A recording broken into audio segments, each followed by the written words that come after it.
నాకు ఇది కావాలని అడగాలి, ఏది కావాలి, ఏం చేయమన్నావు, ఏం చేయను, ఏం కావాలని అడగన్నారు.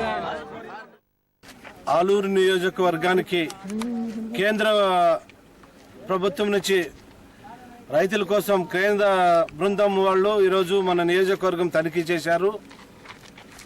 దాదాపుగా 6 మండలాల్లో ఖరీఫ్ అయితేనేమి, రబీ అయితేనేమి దాదాపుగా 1,24,000 ఎకరాలు ఈరోజు రైతు నష్టపోయారు. కాబట్టి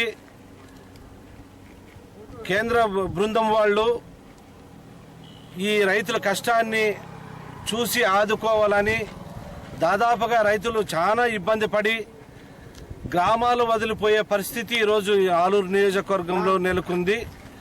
కాబట్టి మీరు తక్షణమే, పోయినసారి కూడా 4 మండలాలు కరువు మండలాలుగా ప్రకటించి ఈరోజు కూడా అమౌంట్ నిధులు కేటాయించడం జరగలేదు. కాబట్టి ఈసారైనా రైతుల కష్టాలని ఆదుకోవాలని చెప్పేసి